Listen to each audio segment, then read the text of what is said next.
I got it. Okay. All right, you're good to go.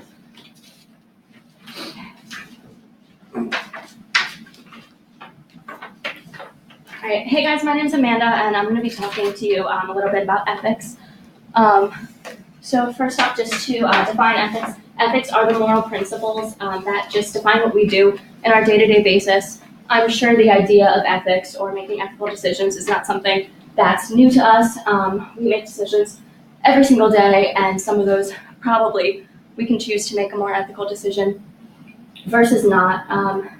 So in business, ethical decisions are the decisions that drive day-to-day business choices, and businesses want to make sure that the decisions they're making are lining up with their corporate values and ethical values. For instance, I work at an Allstate agency.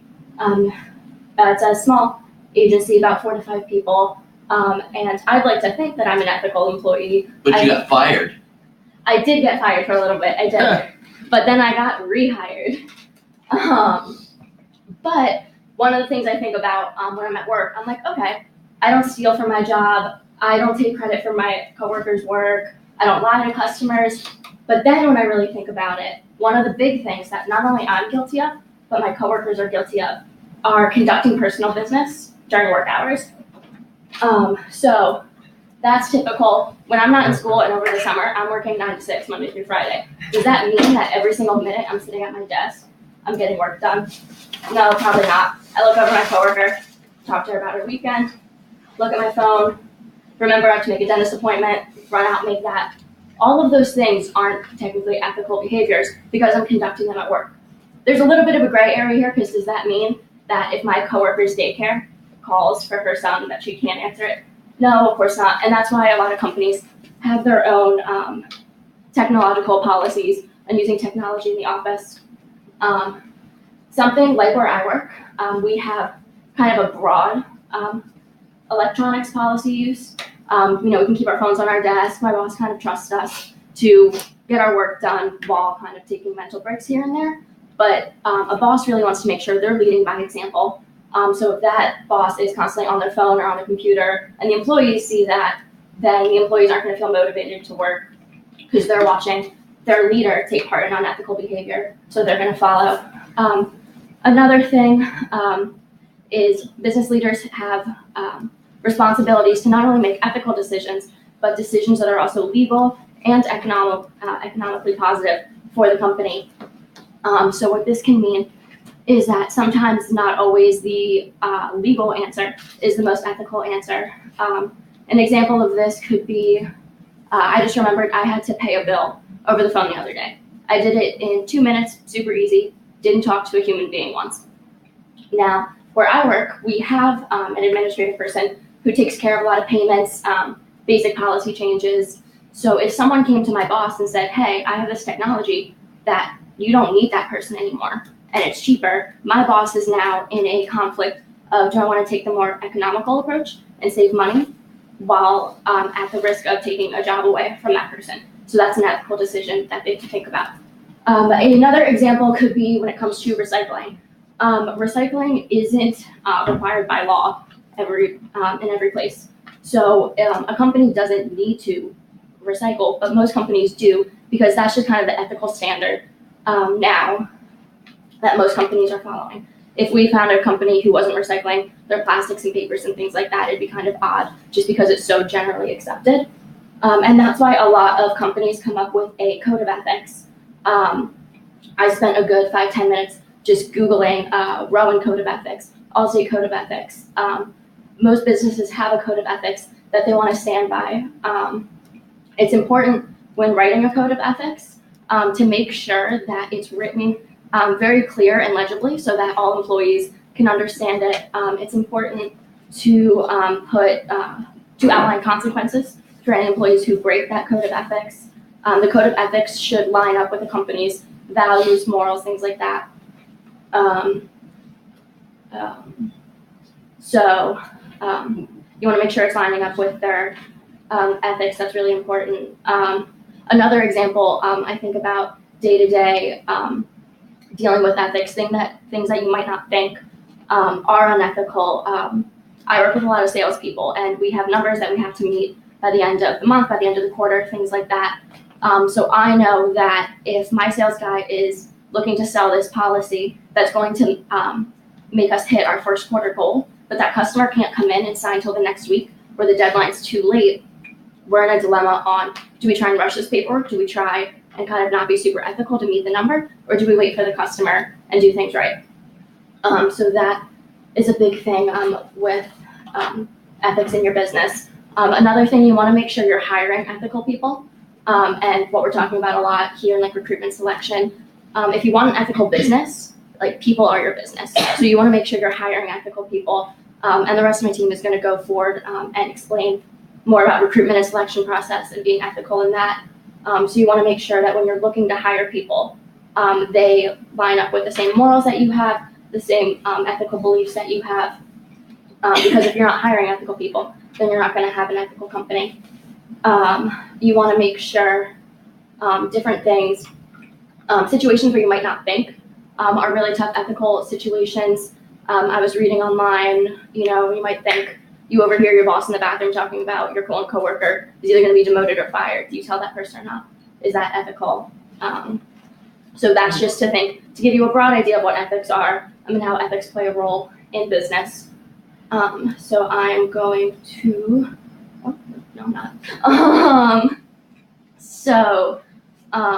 Just like I was saying, ethics, really important, not just in HR, but in business in general, because you want to make sure that not only everyone in your HR team is, going through sticking to your ethical standards and how they pick employees and things like that. You want to make sure that other areas of your business are also being ethical, especially in things where it comes to like your accounting department. You want to make sure no one's fudging numbers or doing anything to make your company look better than it is, because that's unethical. And now I'm going to pass it off to Dave, who's going to talk about Dave, hang on a second. Amanda, come back up here. Yes. What was the last slide? Make sure that everybody is ethical. Let's take a deep breath. I booked it here, and then I started talking. I know. Just take a deep breath and say it again from your diaphragm. I don't care what you say. Go ahead. Ethics is important, not That's only it. in, yeah. You got it. I know you had I know it. I You just got booked it here and you were a little bit tired. I did. I was better last semester. Oh, you were great this semester. I just knew that you were a little out of breath. A little bit out of breath. I should have. I saw you jump up there, and I kind of worried you. I should have done my part to slow that down a little bit. No, we're good. Well done.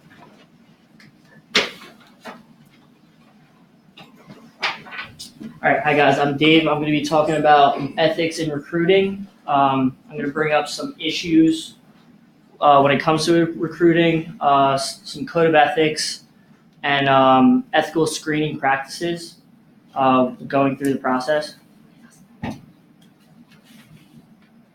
One of the first issues is charging candidates for your services. Most successful recruiting services don't charge for their service. And I would think that candidates wouldn't want to pay for a recruiting service because the job's not guaranteed and they don't want to put their money there. Another issue could be altering the job description. A candidate should know exactly what responsibilities, what their pay is going to be, compensation, so on and so forth. So everything should be clear. So that comes with communication between the recruiter and the candidate. Another issue is non-existent jobs. This is a problem because there's thousands of people out there looking for jobs, looking for a career to support themselves, support their families. And if there's a job that's not there, then it's just a huge waste of time. And this could also be a safety precaution as well. Altering a candidate's resume is also a huge problem. A recruiter should be examining the candidate's resume, making sure it's up to par. A good way to prevent this is to either send it as a PDF or send it a hard copy. Another issue is presenting expired offers. This is a huge problem because if a job is posted and a candidate is looking for a job and he already missed the deadline, it's just a huge waste of time, and it just sets you back for both parties. Another issue is faking relationships with employers. An example is I'm currently interviewing with a staffing company called Brooksource, and they said that they're involved with companies like NBA, MLB, and I'm assuming that this is true. Another issue is discrediting a client's current or past jobs, basically bashing them for whatever reason about their old employer. This could really discourage your client and really set them back and maybe not alter their decision making in the process.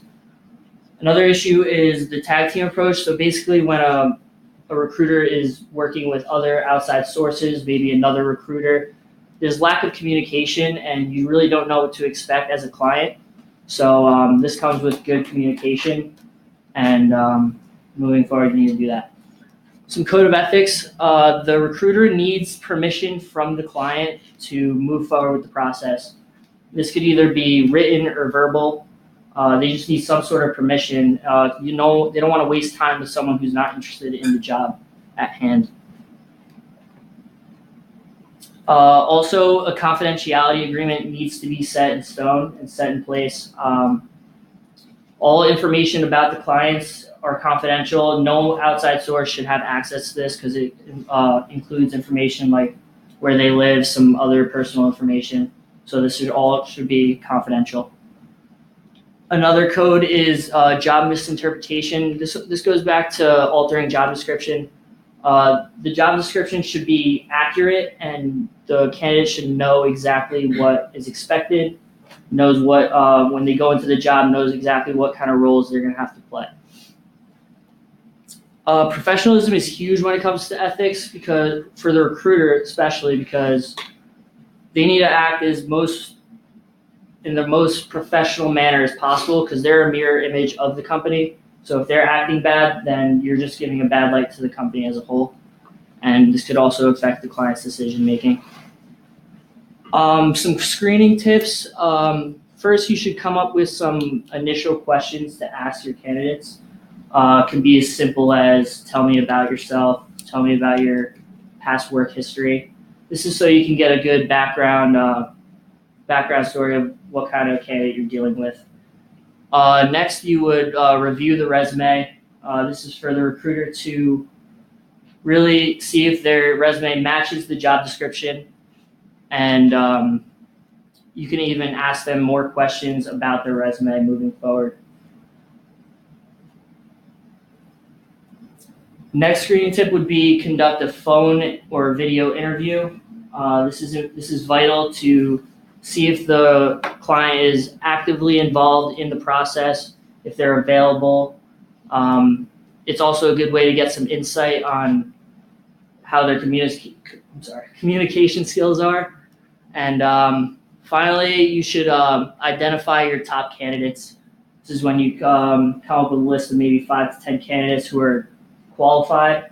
And then moving forward, you go to the hiring manager, you can give your recommendations and any insight you know about them. And then finally, it's up to the hiring manager to conclude and hire them. I appreciate your time. I'm going to move it to Aaron, who's going to talk about ethics in interviewing. Thank you.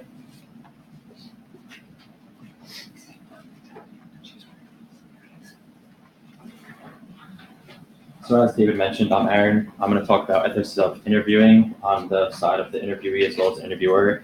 And then I'm going to talk about the model of ethics for the employment process. Basically, this is just a 3-phase process that companies should follow, and it starts off with basically the job posting on like an advertisement site up until the final offer from the best candidate. So basically, interviews are built on information gathered by all sources. Interviewers strive to obtain and verify this information by methods and techniques that have the greatest probability of eliciting reliable and valid facts.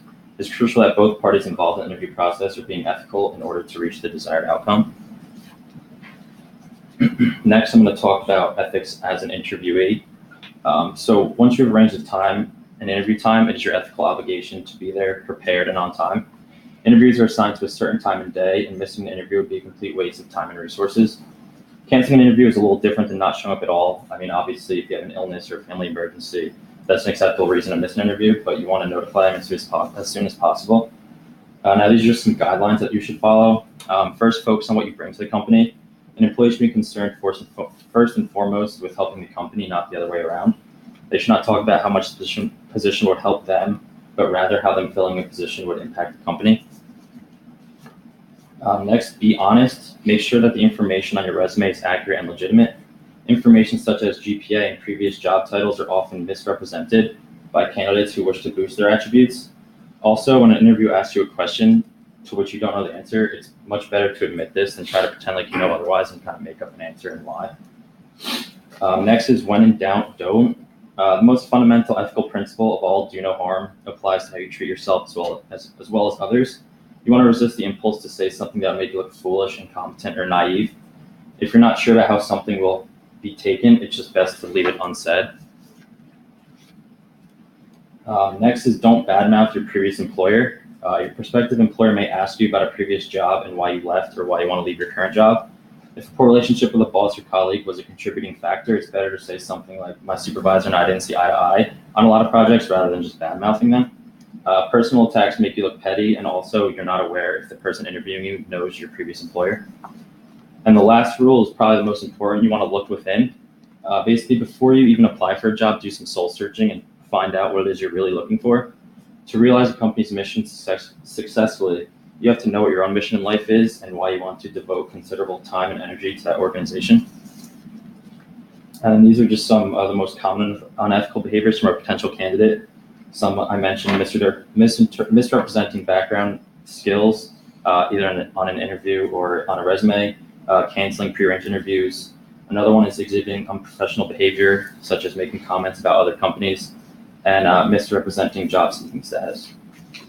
So now I'm going to talk about ethics as an interviewer on the other side. It is the interviewer's responsibility to maintain confidentiality with each of the potential candidates that are being interviewed for an open position. It's also their responsibility to provide an environment where the candidate feels comfortable.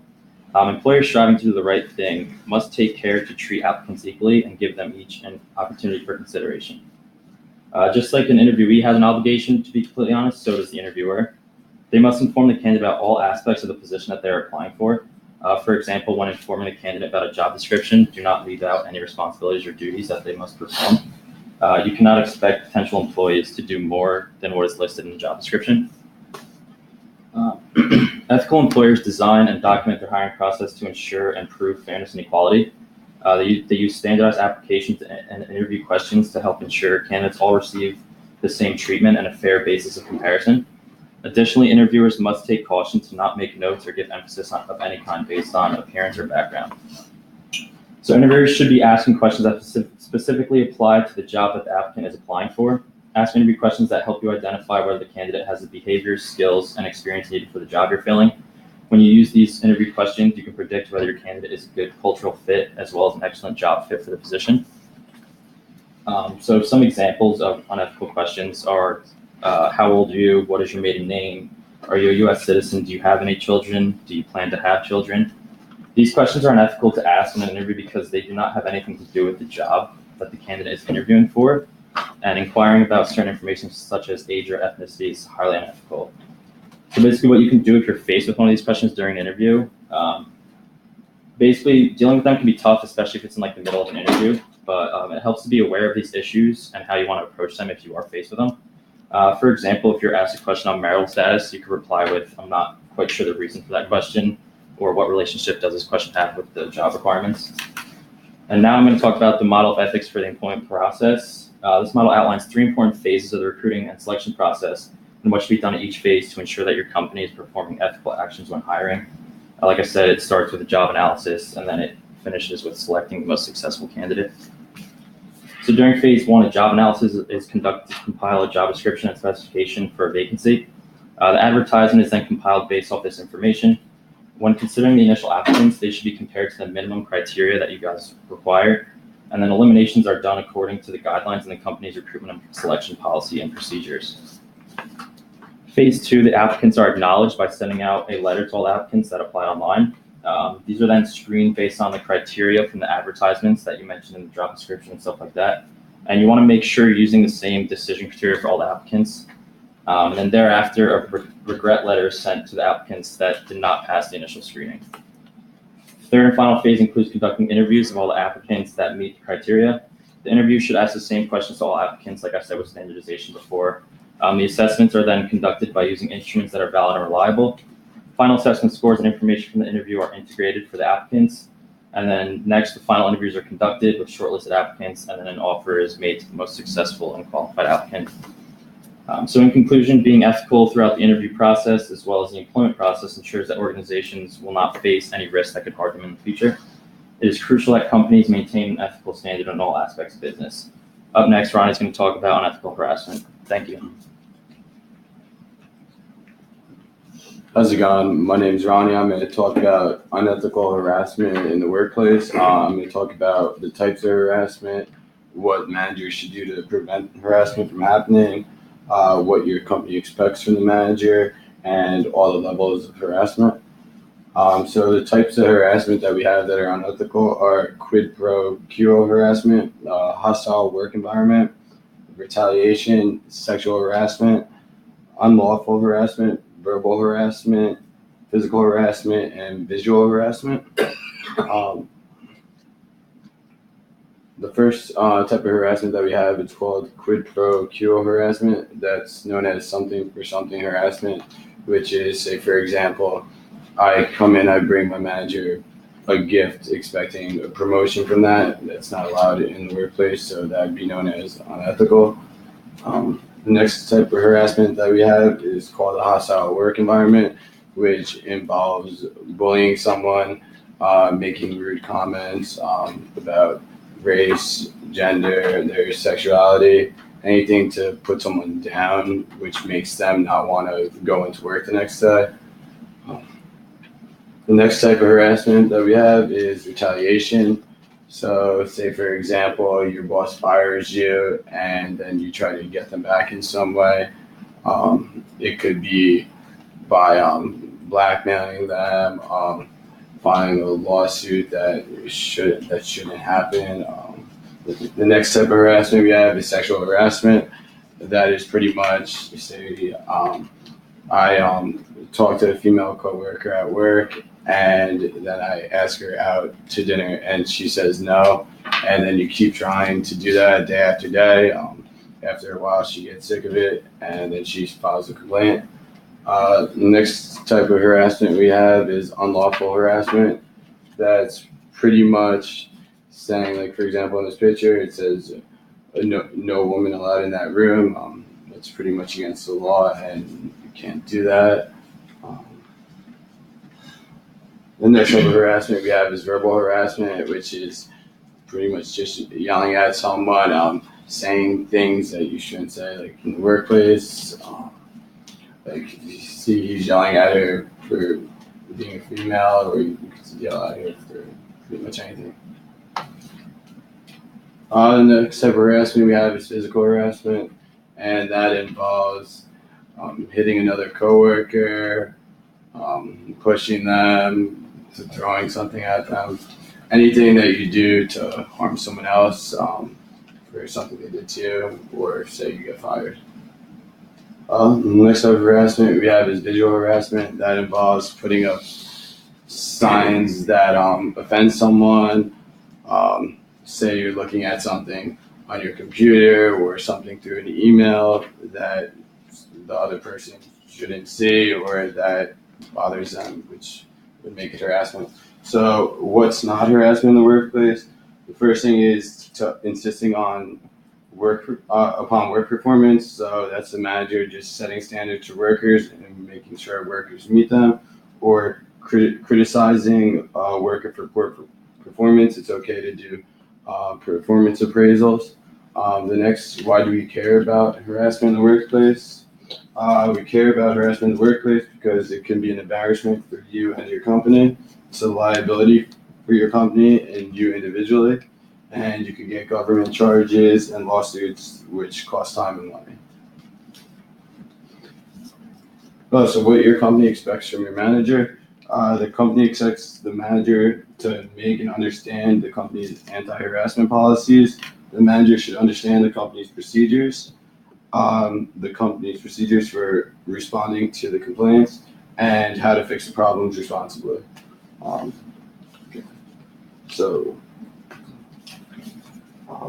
do managers respond to harassment? First, they probably want to sit down the two employees that the harassment happened between.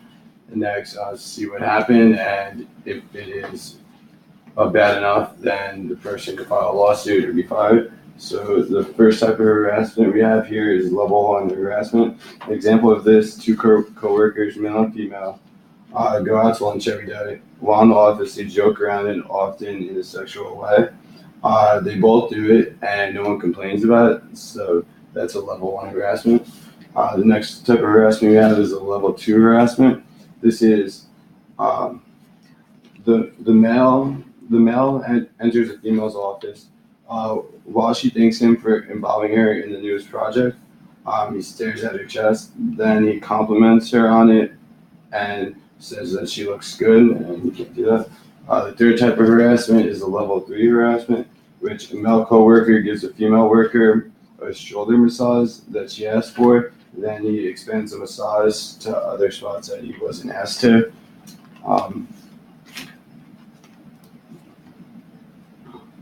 And the last thing, this is not harassment. A female coworker compliments a male worker, saying his outfit is nice. All she did was give him a compliment, so it wouldn't be considered harassment. And that's it, talking about harassment. Next up is going to be Ed. So there's a difference between what's legal and what's ethical, and it's up to an organization's leadership to understand what the difference is. If you're sitting around trying to split hairs between the two, don't go to your legal department for a resolution of your dilemma. They're being paid to find a loophole. Rather ask yourself, would my mother think this is a good decision if it was on the local newspaper or on the 6 o'clock news?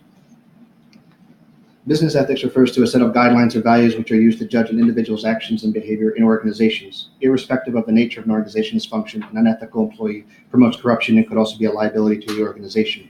Therefore, it is important that every organization provides effective ethical training to its workforce and ensure employees adhere to ethical behavior and compliance policies. Here are some tips to foster an effective ethical training in organizations. First, you should establish a code of ethics. The code of ethics provides the direction and guidelines for employees' ethical behavior. It also helps employees understand the organization's ethical expectations and rules. Through a code of ethics, the workforce gets clarity of management's expectations and enhances communication by promoting an ethical culture within the organization. Many of the cultural norms and expectations of an organization are never expressed in writing, but are inferred once you closely observe the environment. Some organizations are highly ethical, or highlight that values, some don't. Many pay lip service, and some don't. Some are more utilitarian than others, and some aren't. Clear expectations for behavior among all members of an organization is the first step towards a more ethical organizational culture.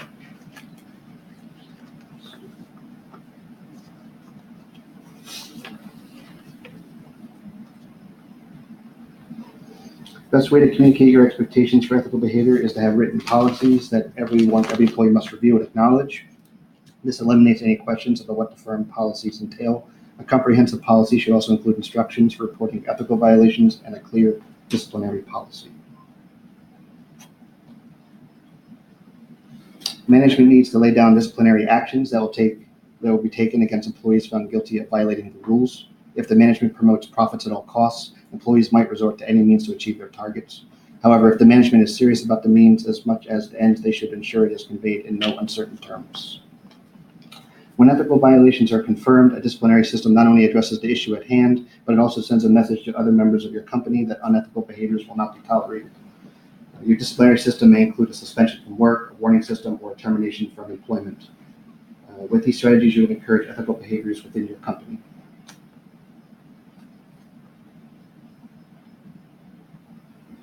If an organization wants to create a culture of ethics, they must make sure that the members have the tools they need to do so. These include adequate and appropriate training, consultation, modeling, and supervision. These tools also include being able to bring internal and external experts to the organization to engage staff at all levels. Having an ethics ombudsman or point person for an organization can be especially valuable. They or their staff can provide a focal point for getting tools and resources to better help with ethical consultation. After the completion of an ethical training program, an employee can be rewarded for positive behavior, so the employee will not only continue to adhere to the ethical practices, but also be an inspiration to their colleagues.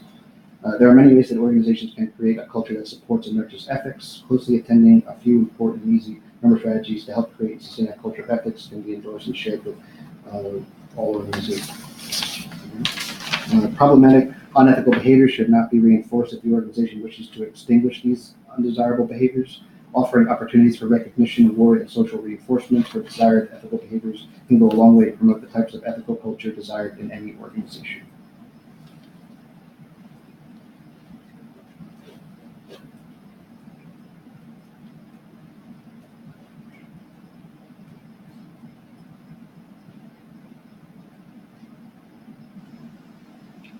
In ethical training, designating managers as role models is another way of promoting ethical behavior. For this purpose, managers need to be chosen with care and due consideration. This will be beneficial in the following ways. Employees will have a guiding force to promote ethical behavior. Employees tend to emulate their managers, and if they are ethical in their behavior, it lends more credibility to the code of ethics. If managers themselves strictly adhere to ethical standards, employees will feel less reluctant to oppose the guidelines laid out for ethical behavior. Thus, organizational leaders must be mindful that they are being watched very closely and that others in the organization will likely follow their lead when it comes to ethical behavior and attitudes. Research has shown the specific stages of observational learning to be attention, retention, reproduction, and motivation. Organizational leaders must practice what they preach and be sure that they model for others the desired behaviors that they wish to nurture within their organizations. If the highest standards of ethics are desired within an organization, then high-profile leaders in that organization must demonstrate these standards and be beyond reproach in this regard. Organizations can do a great deal to focus their attention on developing ethical skills and problem-solving techniques, rather than only stating what kinds of behaviors are expected or not. Institutions must help with the step-by-step strategies for developing effective ethical decision-making and behavior skills and strategies for resolving ethical dilemmas and troubles. Workshops, easy-to-use reference materials, ongoing and readily available consultation from peers or mentors are just some of the many ways institutions can assist in training students and staff to best use the tools that are available to them to participate in a better and more thoughtful ethical decision-making process.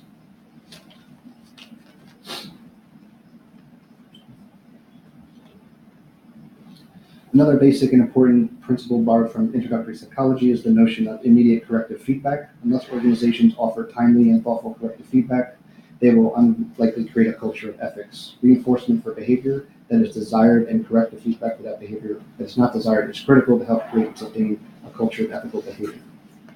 This corrective feedback needs to be conducted in the spirit of collaboration and education rather than in terms of punishment or chastisement.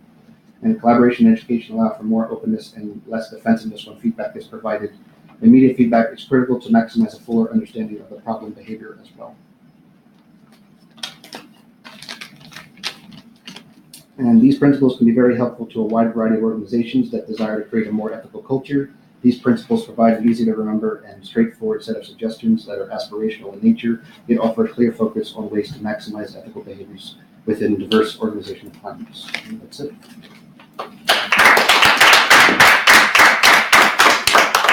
Thank you.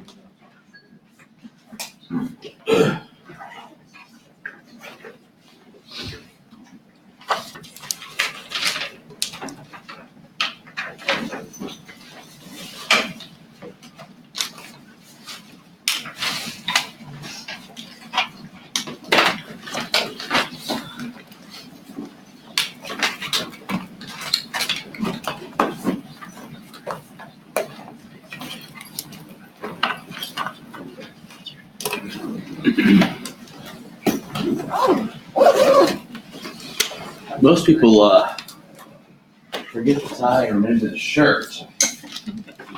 The opposite of it. All right, good presentation on ethics. We talked last time about next week's HR meeting, and then there's the bowling night on Wednesday. I think we're good. Any questions? Yes, sir. Where's my grade? Open the middle of it. What do you think? Excellent. That's what I got last time. I know, I put it on the outside last time, but I put it on the inside this time. All right, thank y'all.